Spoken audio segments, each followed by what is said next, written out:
Hello everybody, we're here today with our DREYFUS AM and we're going to be looking at one particular work, Lorino Safe Haven.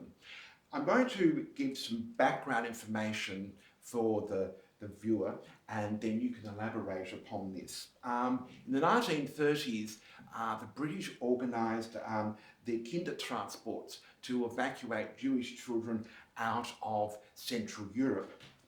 Thousands were evacuated, but only about 17 of them ended up in Australia.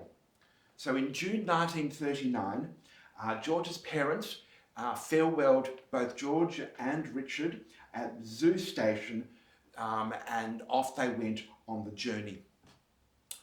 On June the 17th, 1939, the brothers boarded the Arama ship and went on their sea journey to the Antipodes.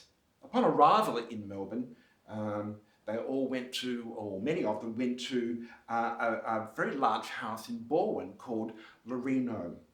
And it had been rented by the Jewish Welfare Society as a safe haven for the evacuees.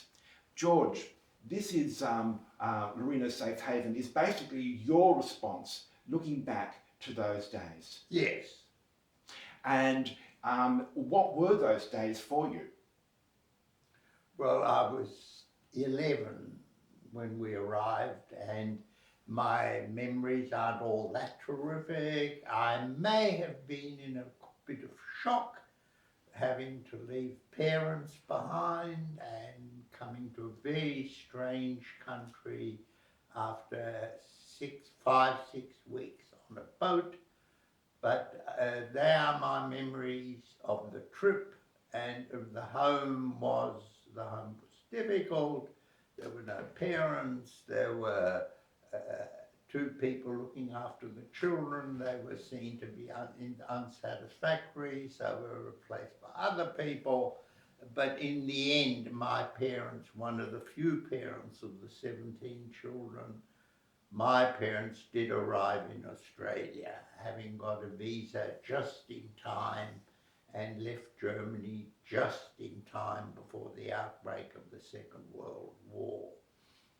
And my parents then had to take my brother Richard and me out of the home because it was not seen appropriate that two children would have visit from the parents when the others had no parents, really no relatives, were never to see their parents again. They were seen that the DREYFUS parents were inappropriate, the visitors. So we left and we moved to St Kilda. So it wasn't a particularly great time for you, as you just mentioned. So why write the piece?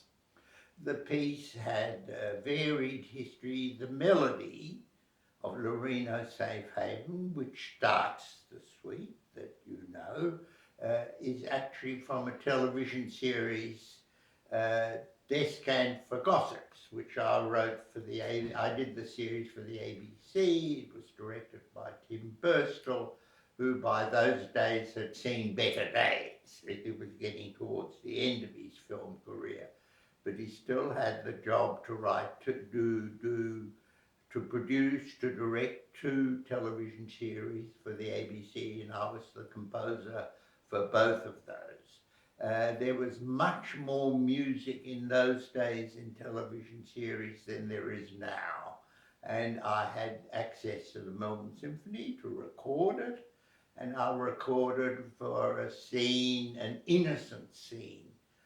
I recorded the theme for Lorino, the theme for the music for a scene in Descant for Gossips.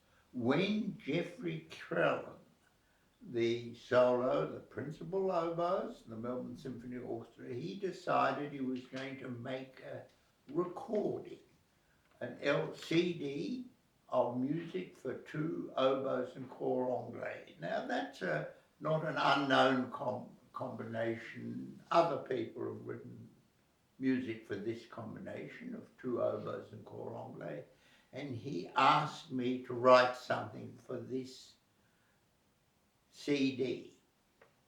in order to get a grant from the Australia Council, so that he'd have to say there's an Australian piece on this CD. He never actually made the CD, but I recorded it, he recorded it, and brought it out as a CD called The Marvellous World of George Dreyfus Volume 2. And so the piece is on a CD, expertly played by these three musicians, and the piece is okay as well. And the melody, I think, is a very individual melody. And I have played the melody only at innumerable concerts in different arrangements are made of this melody, particularly in the last few years when I was doing a program for flute, clarinet, violin and bassoon, with myself as bassoon player. And so I arranged it for flute, clarinet and viola. And we always had a viola coming in, or sometimes the violinist could play the viola. And so the piece survived for a fair long time after Jeffrey's CD, and the reunion for which I first, of the Lorino children, for which, when I was asked to write something for the reunion dinner, I took this tune out of Descants for Gossip. So I think this music has survived quite a lot. So if I'm right here, it really is theme and variations. It is. My film career was based on film theme and variation, which is not unusual for the days, the 60s when I did the Sebastians, the 70s and 80s when I was on the way out as a film composer.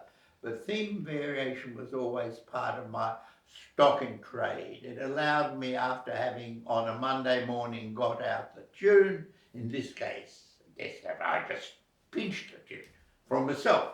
But Monday morning would be always the time I had to sit down and write a tune for which I could then easily do theme and variation. And if I didn't have the right tune, nothing was in place. I always managed to get out a tune which allowed me to do theme and variation. This is much influenced by Beethoven's Septet, which I played to death as a bassoon player at the beginning, as an amateur, as a student, then in the Melbourne Symphony Orchestra, lots of performances of Beethoven's Septet, and which of course has a marvellous theme and variations in it. So I learned my trade from the bottom up. Fair enough. And it's certainly one of the pieces in your very extensive repertoire that's had a lot of performances over the years. I counted up 9 arrangements of this work in the Australian Music Centre library, so you've been very busy reorganising it. Well, when you're on a good thing, stick to it. And I think the tune is rather interesting in, obviously, trio form, ABA, but the B bit actually goes to strange keys, which when you look at the score, it's quite remarkable. It's F major, and then the trio, the bit in the middle goes to F sharp major, B major. I thought, oh, terrific.